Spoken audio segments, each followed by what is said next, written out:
देवता भगवान इन्हें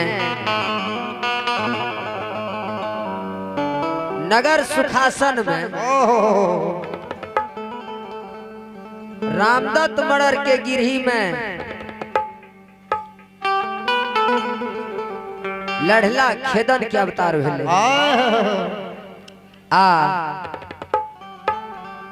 मंगापुर में मांगन मर्डर के घर में धिया निराशों के जन्म जय हो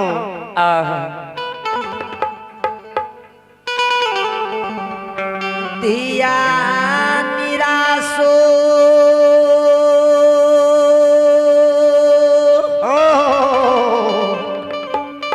जय दीन से बुध ठेकान निराशो के भेले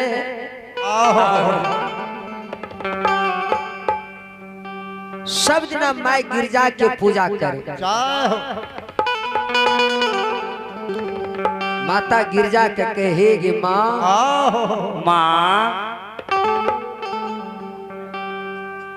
हे गई हमारा जब शादी हुई है तो नगर सुखासन में रामदत्त मर्डर के बेटा से शादी हुई है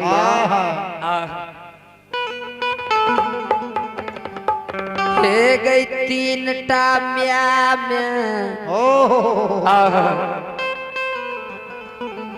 तीनटा बाप में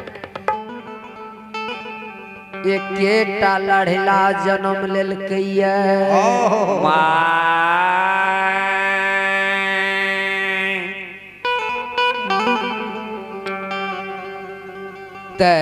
धिया निराशो जब शादी के योग भ गेले ना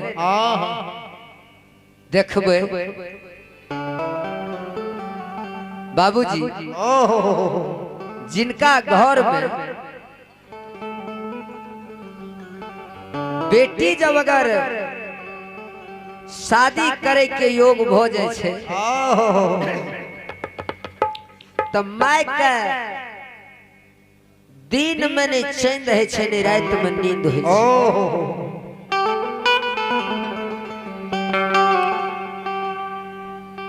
धिया निराशो के माय कल के स्वामी आप धिया आपन शादी करे के योग भ गेले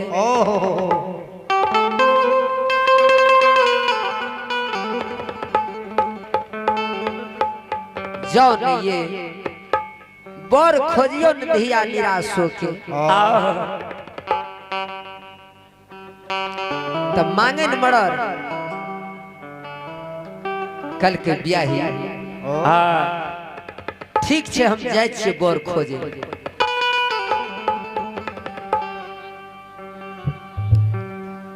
22 हाथ के पाग बांध लेलके मांगन मर्डर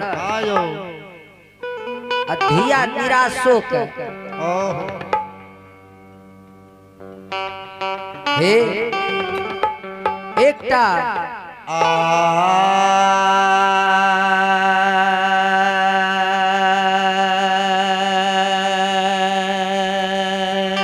ध्यान देवे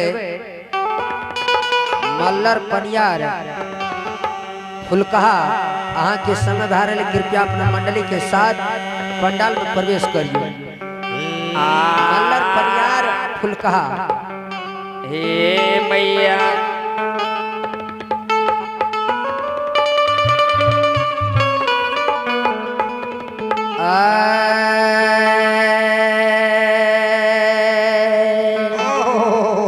बेटा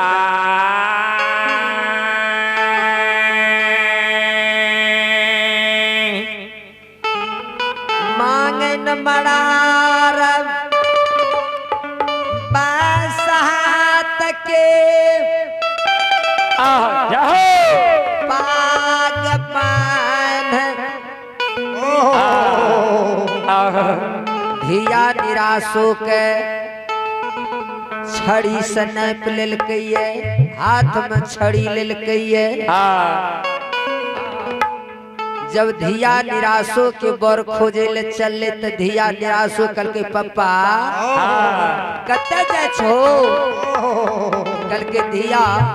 तोरे बर खोजे ले जाय छी। कल के सुना बर न खोजिहा बूढ़बा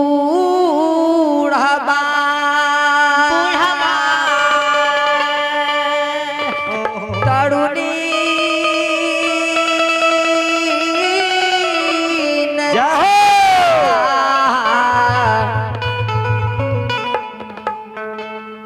यह नंबर खोजिहा हमारी हो पिता की झलकत जते यही बात हो। अन बांगाड़ा ये